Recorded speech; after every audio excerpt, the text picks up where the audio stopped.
ওকে, তাহলে দেখেন এখানে আমাদের এই জায়গায় যে কোশ্চেনটা করছে সেই কোশ্চেনটা তোমরা যদি যে কোনো একটা বই হলো যে কোনো পাবলিকেশনের ওইখানে দেখবা এই কোশ্চেনটা অনেক অনেক অনেক বার আসছে, ঠিক আছে? তো কোশ্চেনটা কি বলছে, প্রথমে জিজ্ঞাসা করছে তাপ পরিবাহিতাটা কি। তো তাপ পরিবাহিতা এটা এক কথায় বলতে তাপ এক এক পদার্থে যেই মানে যেভাবে পরিবহন হয়, কঠিন পদার্থে একভাবে পরিবাহিত হয়, তরল পদার্থে একভাবে, বায়বীয় পদার্থে আরেকভাবে পরিবাহিত হয়। এই যে নিয়মটা সেটাই কিন্তু তাপ পরিবাহিতা। এবং এই তাপ পরিবাহিতার জন্য কিন্তু তিনটা অলরেডি আমরা বলছি, যেটা আমাদের আগের ক্লাসে হয়ে গেছে, পরিবহন, পরিচালন, বিকিরণ, এইগুলা কিন্তু এটা এই পরিবাহিতারই আন্ডা বাচ্চা, ঠিক আছে? তো এখন আমাদের এইখানে যেটা কোশ্চেন করবে সেটা হলো তাপ পরিবাহিতার সংজ্ঞা কি। পরিবাহিতার সংজ্ঞা খুবই সহজ, পদার্থের যে বিশেষ ধর্মের জন্য তাপ কোন পদার্থে খুবই তাড়াতাড়ি যাবে এবং কোন পদার্থে খুবই ধীরে যাবে। যেমন একটা উদাহরণ কি, মনে করো আমি একটা মাটির চুলাতে একটা মহিলা কি করতেছে, জাল দিচ্ছে। কিভাবে জাল দিচ্ছে, একটা কাঠের কয়লা দিয়ে জাল দিচ্ছে। তো ওই কাঠের কয়লা দিয়ে যদি, কাঠ দিয়ে যদি সে জ্বালানি হিসেবে জাল দেয় লাকড়ি দিয়ে, লাকড়ির এখানে কি হয়, আগুন জ্বলে যায় না? কিন্তু মহিলাটা তো এখানে ধরে রাখতে পারে, তাই না? এখানে ধরে রাখে না, ওইটার এক পাশে আগুন জ্বলতেছে কিন্তু উনি আরেক পাশে ধরে রাখছে। তার মানে এখানে কি ওর তাপ পরিবহন হচ্ছে? হচ্ছে না। এখন তোমাকে আমি বললাম একজনকে, তুমি একটা কাজ করো, তুমি আজকে জাল দিবা মাটির চুলাতে, কি দিয়ে জাল দিবা, একটা লোহার একটা দণ্ড দিয়ে জাল দিবা। তুমি ওই লোহার দণ্ডটা ঠিক কতক্ষণ ধরে রাখতে পারবা? হায়েস্ট মনে করো তুমি 5 মিনিট অতিক্রম করে গেছো, 5 মিনিটের বেশি এটা অসম্ভব। 5 মিনিট পরে তোমার দেখবা হাতের মাংসটার সাথে লেগে যেতেছে, তুমি এটা ধরে রাখতে পারবা না, তাই না? তার মানে দেখো এটাও একটা কঠিন পদার্থ, এটাও একটা কঠিন পদার্থ, একটা দিয়ে জাল দেওয়া যায় আর একটা দিয়ে কি জাল দেওয়া যায় না, তাই না? তাহলে এই যে ভিন্নতা, এই ভিন্নতাটাকে কে বর্ণনা করে? তাপের পরিবাহিতা। এটাই এখানে বলছে পদার্থের যে বিশেষ ধর্মের কারণে তাপ একটা পদার্থে খুবই তাড়াতাড়ি আসে আর একটা পদার্থে খুবই আস্তে আস্তে আসে, সেই ব্যাপারটা, সেই প্রক্রিয়াটাই হলো আসলে তাপ পরিবাহিতা। ক্লিয়ার? বুঝা যাচ্ছে? আচ্ছা, এখন আমাদের এটা তো সংজ্ঞা, এই সংজ্ঞাটা কিন্তু তোমার অতি সংক্ষিপ্ত প্রশ্ন আসলে তোমাকে এটাই লিখতে হবে এখানে যা আছে। আচ্ছা, এখন আমাদের কোশ্চেনটা কি, আমাদের কোশ্চেনটা কি, একটা পদার্থের ভিতর দিয়ে যে তাপ যাবে, এপাশ থেকে যে তাপ এপাশে আসবে, এই প্রান্ত থেকে এই তাপ এই প্রান্তে আসবে, এটা কোন কোন বিষয়ের উপর নির্ভর করে? বুঝা গেছে? একটা পদার্থের এই প্রান্তের মনে করো তাপ 50 ডিগ্রি সেলসিয়াস, এই প্রান্তের তাপ অল্প 30 ডিগ্রি সেলসিয়াস। তো বেশিটা থেকে কম দিকে তো তাপ যাবে, যাবে না? তো যাবে যে কি আর কিসের কিসের উপর নির্ভর করবে, এই কোশ্চেনটা আসে। এটা আসতে পারে, সাথে তোমাকে বলতে পারে প্রমাণ করো যে কিউ সমান K A theta minus 1 theta 2 T by D. এই প্রমাণ, একটা বিশাল একটা প্রমাণ দিয়ে দিবে, বলবে কি এটা প্রমাণ করো। একটু আগে যেটা বললাম যে তাপ এপাশ থেকে এপাশে গেলে এটা কিসের উপর নির্ভর করে, এইটা এবং এই যে প্রমাণ, দুইটা জিনিসই একই জিনিস, ঠিক আছে? তা আমি এখন অ্যান্সারে যাচ্ছি আস্তে আস্তে, একটুখানি তোমরা একটু দেখো যে এটা দেখা যায় কিনা। হ্যাঁ, আচ্ছা, এখন দেখেন কি হয়েছে ব্যাপারটা। আমি কি করব, আমি একটা বস্তু নেব। বস্তুটা কিভাবে নেব, ছোটবেলায় আমরা এরকম বক্স অনেক আঁকতাম, তাই না? এরকম বক্স এমন করে দুইটা দেওয়ার পরে এইখানে একটা, দুইটা, তিনটা, চারটা লাগাই দিলে সুন্দর একটা আয়তাকার বক্স হয়ে যায়। তা আমি এটা নিতেছি এই কারণে, আমি ধরলাম এটাই আমার বস্তু, যার এক প্রান্ত থেকে তাপ আরেক প্রান্তে যাবে, ঠিক আছে? তো এই বস্তুটার কিছু জিনিস আমি ডিফাইন করব। কি কি জিনিস? যেহেতু এই প্রান্ত থেকে তাপ এই প্রান্তে আসবে, এখান থেকে তাপ যাবে কোন দিকে, এদিকে, তাহলে এইটার টেম্পারেচার ধরলাম আমি থিটা 1, এটার টেম্পারেচার ধরলাম কত, থিটা 2, ঠিক আছে? তাহলে দুইটা টেম্পারেচার আছে এখানে, এক প্রান্ত থেকে আরেক প্রান্তে। তো এই দুইটা টেম্পারেচারকে ম্যাক্সিমাম টাইমে আমাদের বিয়োগ দিতে হবে, এটা আমি পরে বলি। তাহলে একটা জিনিস হলো এটার টেম্পারেচার আর এই পাশের টেম্পারেচার। আরেকটা কি, এই যে প্রান্তটা, এই প্রান্তটার একটা ক্ষেত্রফল আছে না, একটা আয়তকার জিনিসের তো এই পাশে ক্ষেত্রফল আছে, এই পাশের ক্ষেত্রফল আছে। ধরলাম এই ক্ষেত্রফলটা কি এ, ক্ষেত্রফল কি এ। আচ্ছা, এই পাশ থেকে এই পাশে একটা যে তাপ যে দৌড়ায় দৌড়ায় যাবে, একটা পথ অতিক্রম করবে না, ধরলাম এই ডিস্টেন্সটা কি ডি। এটাকে তুমি পথ বলতে পারো, ডিস্টেন্স বলতে পারো, দুইটা পাতের মধ্যবর্তী পুরুত্ব বলতে পারো, ঠিক আছে? তো এটা ডি। আরেকটা কি, জিনিস যে এখান থেকে যাবে, ওর একটা সময় লাগবে না, তাইলে এটা হলো টি, ঠিক আছে? তাহলে আমাদের জিনিস একটা হলো ক্ষেত্রফল, দুইটার তাপমাত্রার, দুই পৃষ্ঠের তাপমাত্রার পার্থক্য, দুইটার ডিসটেন্স, আর হলো সময়। এই হলো আমাদের মোট কয়টা জিনিস, চারটা জিনিস। আচ্ছা, দেখবা যে এই পিডিএফ এর এখানে সুন্দরভাবে চারটা জিনিসে গোল গোল দেওয়া আছে, আর এই পাশে লেখা আছে তাপ। অর্থাৎ কি বুঝাইছি, তাপ এদের উপর নির্ভর করবে। আমরা জানি না কেমনে নির্ভর করবে, এখন আমরা এটা জানবো যে তাপ কেমনে নির্ভর করবে। আচ্ছা, এখানে আমরা চিত্র আঁকছি, চিত্র এটা দেখাই দিছি যে এখানে θ1 এই পাশে θ1টাই বড়, θ2 এই পাশেটা ছোট, অর্থাৎ তাপ যেটা বড় সেদিক দিয়ে তো আরেক দিকে যাবে, তাই তো? এটা বুঝাই দিছি। নেক্সট কি, মনে করি কোন আয়তাকার পাতের দুই পৃষ্ঠের দুইটা বিপরীত পৃষ্ঠের তাপমাত্রা, একটা θ1 θ2, এদের মাঝের দূরত্ব d, প্রতি পৃষ্ঠের ক্ষেত্রফল a, দুইটা পৃষ্ঠেরই ক্ষেত্রফল a, উষ্ণ পৃষ্ঠ থেকে শীতল পৃষ্ঠের t সময়ে যে তাপটা আসবে তা নিচের বিষয়ের উপর নির্ভরশীল, তা নিচের বিষয়ের উপর নির্ভরশীল। তার মানে কি বলছি, এখানে নাটকগুলা কি করছি, আমি তোমাকে এখানে যা বুঝেছি সেটা তুমি বাংলায় লিখছো। চিত্র আঁকছো, বলছো আমি একটা বস্তু নিছি, এটার প্রথম তাপমাত্রা θ1 এক পাশের, আরেকটা θ2, একটা বড় একটা ছোট, এই পাশের ক্ষেত্রফল a, মাঝখানে ডিসটেন্স d, ওর সময় লাগতেছে t। এখন এরা নিচের বিষয়ের উপর নির্ভর করে, কি কি বিষয়ের উপর? এই কিউ বাবাজি θ1 মাইনাস θ2 এর সমানুপাতিক, অর্থাৎ কি, এই দুইটা পৃষ্ঠের তাপমাত্রার পার্থক্য যত বেশি হবে তাপ তত বেশি ট্রাভেল করবে। কেমনে ট্রাভেল করলো? মনে করো এটা 100 আর এটা মাত্র হলো গিয়ে 50, মাঝখানে পার্থক্য কত? 50। আচ্ছা, এখন মনে করো এটা 100, এটা হলো গিয়ে কত? 10, তাহলে মাঝখানের পার্থক্য কত? 90। তাহলে তাপ ট্রাভেল করবে কখন? যখন ডিসটেন্স 90 বেশি, এই 90 দুই ভাগ হয়ে দুই পাশে সরায় যাবে, তাই না? বুঝতে পারছেন ব্যাপারটা? 110, তার মানে এই পাশে 55, এই পাশে 55 হওয়া অব্দি তাপ ট্রাভেল করবে। তার মানে অবশ্যই যখন এদের ডিসটেন্সটা বেশি থাকবে, দুইটা তাপমাত্রার পার্থক্যটা বেশি থাকবে, তখন কিন্তু তাপ বেশি ট্রাভেল করবে। ঠিক আছে, এখন আমি লিখে দিছি, হ্যাঁ কিউ সমানুপাতিক, দুইটার তাপমাত্রার পার্থক্য যত বেশি তত, এটা বাড়লে এটা বাড়বে, এটা কমলে এটা কমবে। এখন ঘটনা কি? ঘটনা এই কিউ যখন এটার সাথে সম্পর্ক করছে, বাকি কি আছে? এ আছে, ডি আছে, আর টি আছে না? এরা সবাই চুপ করে বসে থাকবে, অর্থাৎ এ ডি টি এরা সবাই স্থির, শুধুমাত্র এটাই পরিবর্তনশীল, বাকিরা চুপ করে বসে আছে। ক্লিয়ার? আচ্ছা, 2 নাম্বারটাতে চলে আসো। 2 নাম্বারটাতে কি করবা? কিউ কিসের সমানুপাতিক?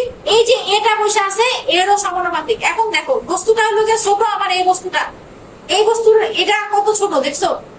তাই এদিক দিয়ে তাপ এদিকে কত অল্প আসবে। এখন এই বস্তু না নিয়ে আমি বিশাল একটা বস্তু নিছি, এত বড় একটা বস্তু নিছি, বিশাল বস্তু, তাহলে এটার কি ক্ষেত্রফলটা বেশি না? তাপ কি দিক দিয়ে বেশি আসবে না? যেই জিনিস বড় সেই জিনিসে বেশি তাপ পরিবহন করবে, যেটা ছোট্ট একটুখানি জিনিস সেটা একটা কম তাপ পরিবহন করবে, এটা তো বোঝাই যায়, তাই না? তাহলে এই কিউ এ ক্ষেত্রফলের সমানুপাতিক। সেম একই ভাবে কে কে বাইচে আছে, θ1 θ2 dt, এরা আবারও কি, এরা স্থির গেল। তাইলে এটার সাথে সম্পর্ক গেল, এটার সাথে সম্পর্ক গেল। এখন আসছে টি এর সাথে। 3 নাম্বারটা কিউ সমানুপাতিক টি, সময়েরও সমানুপাতিক। তুমি বস্তু নিছো বিশাল, কিন্তু মাত্র তাপ দিছো 1 সেকেন্ড, 1 সেকেন্ড সময় নিছো। এখন তুমি আবার কি করলা? বস্তু নিলাম ছোট্ট একটা বস্তু, কিন্তু 1 ঘন্টা ধরে তাপ দিতেছো, কোনটাতে বেশি যাবে? ছোটটাতে বেশি যাবে। যত তুমি বেশিক্ষণ তাপ দিবা তত তাপ বেশি ট্রাভেল করবে। এখন তুমি 1 সেকেন্ড, বস্তু তোমার বিশাল, কিন্তু 1 সেকেন্ড তাপ আর কতটুকু যেতে পারবে বলো? 1 সেকেন্ডের কি তাপ ট্রাভেল করবে, তাই না? তো আমার টাইমিং যত বেশি, তাপ পরিবহনের টাইমিং যত বেশি হবে, আমার তাপ বেশি যাবে, অর্থাৎ এই কিউ আর টি সমানুপাতিক। ক্লিয়ার? তাইলে আবার কি হবে? বাকি যারা যারা বেঁচে আছে তারা সবাই কি হয়ে যাবে? স্থির থেকে যাবে। এখন বাকি কি আছে? ডি বাকি আছে। এইগুলা সবগুলা সমানুপাতিক, শুধুমাত্র মিস্টার এই ডিটাই কি ব্যস্তানুপাতিক। এখন দেখো বস্তুটার দূরত্বটা যত তুমি কমাই দিবা, তাপ তাড়াতাড়ি যাবে না? দূরত্বটা এই পর্যন্ত বাড়াই দিছো, তাপ তো আইতেই তো অর্ধেক শেষ হয়ে যাচ্ছে। দূরত্ব বাড়লে তাপ কমবে, দূরত্ব কমলে তাপ বাড়বে। তার মানে শুধুমাত্র এটার প্রতি এরা ব্যস্তানুপাতিক। বাকি আবার যারা যারা আছে তারা সবাই কি হবে? তারা সবাই হয়ে যাবে স্থির। ক্লিয়ার? ক্লিয়ার? সহজ কিনা?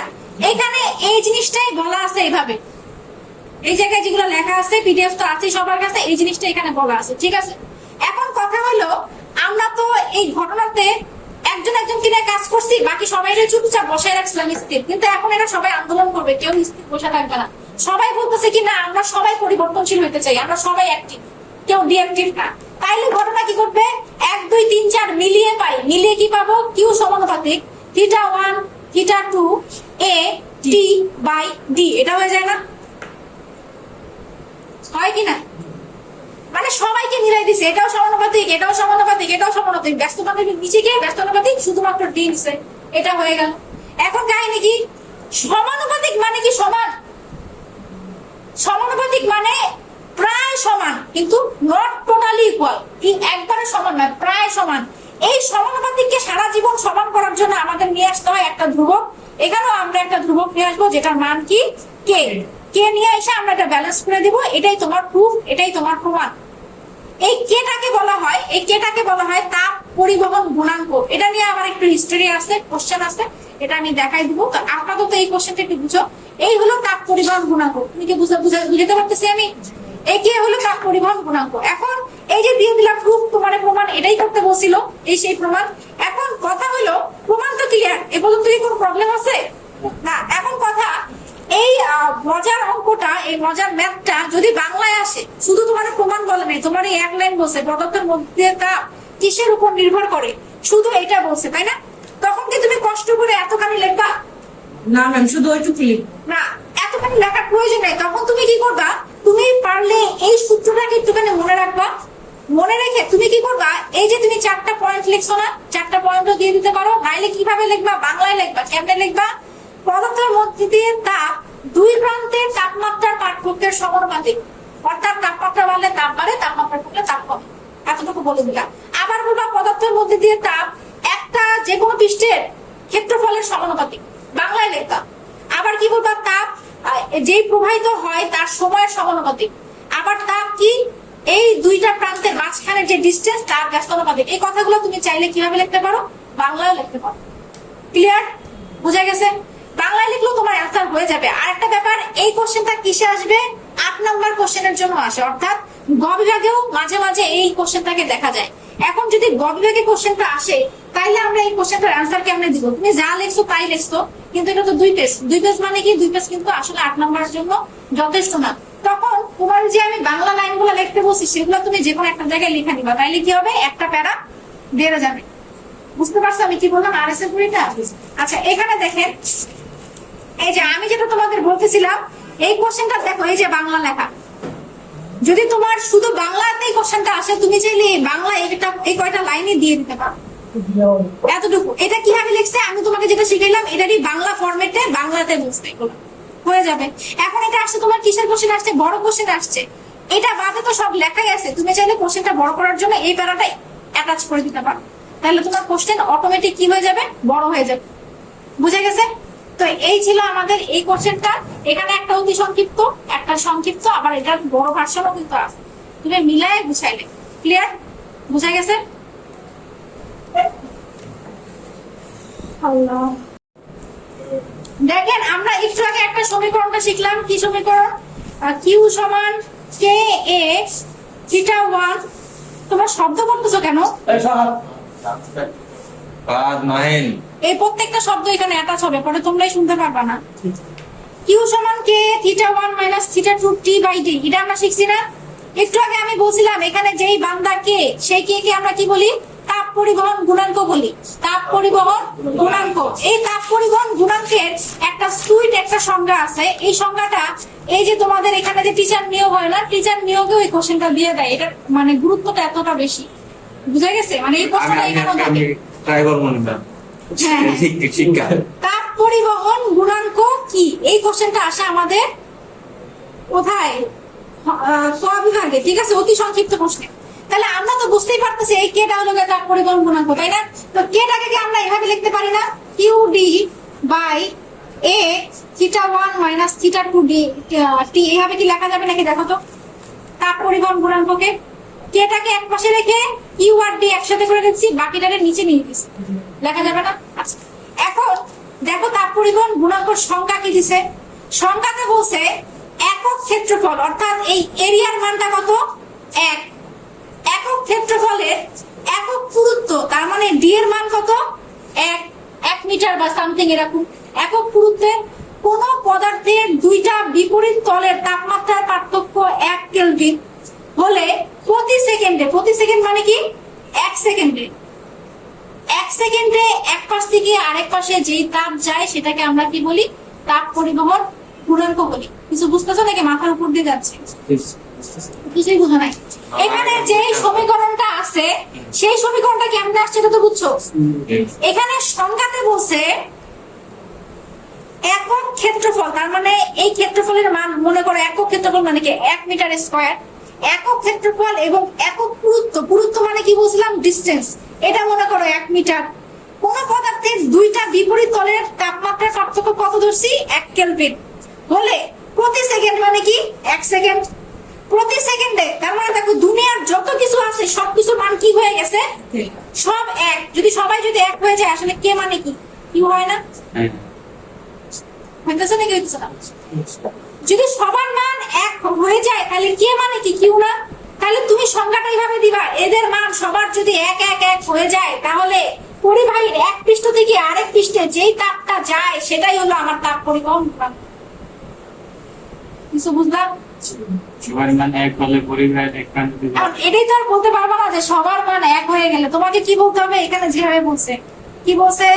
একক ক্ষেত্রফলের একক পুরুত্বের কোন পদার্থের দুইটা পৃষ্ঠের তাপমাত্রার পার্থক্য 1 কেলভিন হলে 1 সেকেন্ডে এক পাশ থেকে আরেক পাশে যে তাপ যায় সেটা হলো গিয়া তাপ পরিবহন গুণাঙ্ক। অর্থাৎ প্রত্যেকটা জিনিস তোমাকে খুললা বলতে হবে। কেন এটা পরীক্ষাতে আসে শিক্ষক নিয়োগে? এই একটা সংজ্ঞাতেই উনি এই সমীকরণ জানে কিনা, উনি এই সমীকরণের প্রত্যেকটা জিনিসের মানে জানে কিনা তার প্রমাণ পাওয়া যায়। এবং এই কারণে এটা তোমাদের বোর্ড এক্সামে অনেকবার আসছে, তাপ পরিবহন গুণাঙ্ক কাকে বলে। বুঝা গেছে কিছু? ক্লিয়ার? তো এটা আরেকবার যদি এখন যদি মানে মাথা যদি না কাজ করে আরেকবার বাসায় যেয়ে যদি দেখো তাহলে আমার মনে হয় বুঝতে পারবে।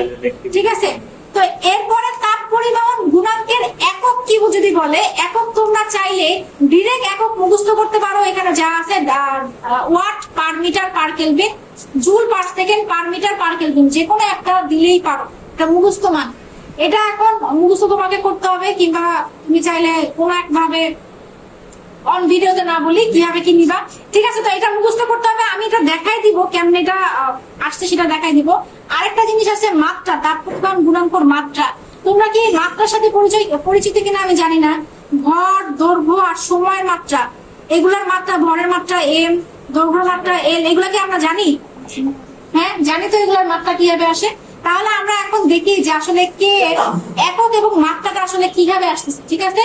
তো দেখেন কে যখন আমরা লিখছি, কে মানে কি? কে মানে আমার কিউডি এ থিটা মাইনাস 1 টি টি, এটা তাই তো? এখন দেখেন এককটা কিভাবে আসছে। একক আসছে তাপ কি একটা শক্তি না? তাপ না? কিউ মানে কি? তাপ। তাপ কি একটা শক্তি। তাহলে শক্তির একক কি হবে? জুল। বি মানে কি? আমার ডিস্টেন্স। ডিস্টেন্সের একক কি হবে? মিটার। ক্ষেত্রফল মানে কি? Metre square. ঠিক আছে? ক্ষেত্রফল মানে মিটার স্কয়ার। থিটা কি? থিটা আমরা একটু আগে থিটার মানটাকে কি ধরছি? প্রতি সেকেন্ডে যে তাপ দুই পৃষ্ঠের তাপমাত্রার পার্থক্য 1 কেলভিন। তার মানে আমাদের থিটার মানটা কি এখানে? থিটার মান হলো কেলভিন, কে। ঠিক আছে? থিটার একক হলো কেলভিনে আছে। টি মানে কি? টি মানে হলো সময়, যার ইয়াটা কি? সেকেন্ড। ও সরি, হ্যাঁ সেকেন্ড। সময়ের একক হলো সেকেন্ড। তাহলে এটা যদি একটা একটা কেটে যায় কি থাকে দেখো তো? এম কাটা, joule per second per kelvin per metre, এমন হয় না? দেখো তো এটা ঠিক আছে কিনা। জুল একটা একটা মিটার মিটার কাটা, তাহলে একটা মিটার ইনভার্স, তারপর কে ইনভার্স আর সেকেন্ড ইনভার্স, এমন হবে না? হয় কিনা? বুঝতেছি কিনা? বুঝো নাই? আবার বলবো? তোমরা তো ফাইজলামি করতেছো, তাহলে তো বুঝতে পারবা না। ম্যাম কাটাকাটি হয়ে আচ্ছা আমি বলি এই সূত্রটা ক্লিয়ার। আমরা কি বের করতেছি আগে? একক বের করতেছি। এই কে তো এটা তো বুঝতে পারছি। তাপ কি? শক্তি। শক্তির একক কি? জুল। দৈর্ঘ্যের একক কি? মিটার। ক্ষেত্রফলের একক কি? Metre square. থিটার মানে কেলভিন। থিটার একক এখানে কেলভিনের কে। সময়ের একক কি? সেকেন্ড। শেষ। তাহলে কি মিটারের সাথে মিটার কাটা দাও, নিচে একটা মিটার আছে, তাহলে এটা উপরে যায় কি হবে? মিটার ইনভার্স হবে না? নিচে একটা সেকেন্ড আছে, উপরে যায় কি হবে? পার সেকেন্ড, মানে সেকেন্ড ইনভার্স হবে। নিচে একটা কে আছে, কে ইনভার্স হবে, উপরে যায় এই মিটার তো কাইটেই গেছে একটা, তাহলে এটা হবে ওর একক joule per second per kelvin per metre. ঠিক আছে? বুঝা গেছে? এটা তোমার একক। এখন এটার এককটা বইয়ের মধ্যে দেখবা জুল পার সেকেন্ড কে ওয়াট লেখা হয়েছে, ওয়াট। এটাও ঠিক। জুল পার সেকেন্ড মানে আসলে ওয়াট। এটা কি আমরা জানি? জানি না। তাহলে এখন জানি। দেখো পি সমান W/T, এই সূত্র কখনো পড়ছিলাম? পি মানে কি? পাওয়ার। একক সময় যে কাজ সম্পাদিত হয় সেটাকে আমরা বলি ক্ষমতা, পাওয়ার। ক্ষমতার একক কি? বাল্বের একক কি? ওয়াট, মনে আছে? ওয়াট, ওই যে কত ওয়াটের, 60 ওয়াটের বাল্ব, 40 ওয়াটের বাল্ব, 80 ওয়াটের বাল্ব আমরা কই না? তাহলে ক্ষমতার একক ওয়াট। কাজের একক জুল, সময়ের একক সেকেন্ড, তাহলে ওয়াটের একক কি? Joule per second. এই যে জুল পার সেকেন্ড মানে হলো কি ওয়াট, বসাই দিছে এখানে। এই যে এটার ব্যাখ্যা এটা, বুঝা গেছে? এখন এই ব্যাখ্যা কি আমার দরকার আছে? দরকার আছে যদি কোনোদিন এটা ফর্ম বিভাগে আসে পড়ে। ফর্ম বিভাগে তোমাকে বলছে তাপের পরিবহন গুণাঙ্ক একক কেমনে বের করবা, দেখায় দাও, বিস্তারিত বলো, তখন তোমার দরকার আছে। আর বিস্তারিত না বলে যদি একের কোশ্চেন আসে অতি সংক্ষিপ্ত ডিরেক্ট লেখা, যদি নাও লিখতে পারো ক্যালকুলেটর এক কোনায় কি করবো, ছোট করে লিখে নিতে। চুরিবিদ্যা ধরা। হ্যাঁ, আমি কথাটা প্রথমে বলতে চাই না, যেহেতু ভিডিও আছে, কাটার তো টাইম নাই আমার, ঠিক আছে? তো এই হলো ব্যাপার, এটা করতে হবে। এখন বাকি কি থাকলো? তাপ পরিবহন গুণাঙ্কের মাত্রা বাকি আছে, তাই না? মাত্রাটা আমি তোমাকে দেখাই দেই। এই দেখো, এখানকার মাত্রা এখান থেকে আমি ডিরেক্ট নিয়ে আসি, জুল থেকে নিয়ে আসি। দেখো এই শক্তির মাত্রা, তোমরা জানো কিনা জানি না, শক্তির ডিরেক্ট মাত্রাটা আমি লিখে দিই ml2। আচ্ছা, আমি এখানে নিয়ে আসি।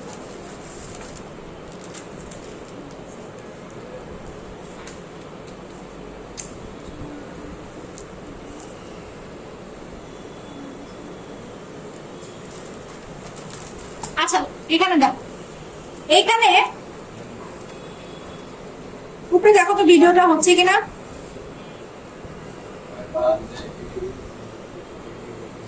হচ্ছে হচ্ছে আচ্ছা, আমি এখানে শক্তির ডিরেক্ট মাত্রাটা লিখতেছি। শক্তির ডিরেক্ট মাত্রা হলো ml2 T−2। এটা কেমনে আসলো আমি এটা একটু পরে দেখাই দিচ্ছি। ডিরেক্ট আমি কিউ এর মাত্রা লিখছি। এটা কিসের মাত্রা? এটা হলো শক্তির মাত্রা। কেমনে আসছে আমি এটা দেখাই দিব, সমস্যা নাই। আচ্ছা, বাকি কি থাকলো? বাকি আছে কিউ এর সাথে ডি। ডি মানে কি আমার? এল। দৈর্ঘ্যের মাত্রা কি? এল। লেন্থ, দৈর্ঘ্যের মাত্রা লেন্থ এল। এর মাত্রা কি হবে তাইলে? এল স্কয়ার। দৈর্ঘ্য ইনটু দৈর্ঘ্য। ক্ষেত্রফল কি? দৈর্ঘ্য ইনটু দৈর্ঘ্য না, দুইটা দৈর্ঘ্য, তাহলে এল স্কয়ার। থিটার মাত্রা থিটা নিজেই। টি এর মাত্রা কি? টাইম টি, তাহলে দৈর্ঘ্যের এল, টাইমের টি, ক্ষেত্রফলের এল স্কয়ার। তাইলে এটারে আমরা যদি ক্যালকুলেশন করি তাইলে আমাদের অ্যান্সার বের হয়ে যাবে। কেমনে বের হবে? এল স্কয়ার কাটা যাবে, তাইলে কি থাকবে? M L inverse T inverse, T inverse না, টি এখানে যাই কি হবে? এখানে একটা -2 অলরেডি আছে, এটা -1 যে কি হবে? টি -3 হবে। আর থিটা ইনভার্স, দেখো তো এটা বুঝো কিনা। M L inverse,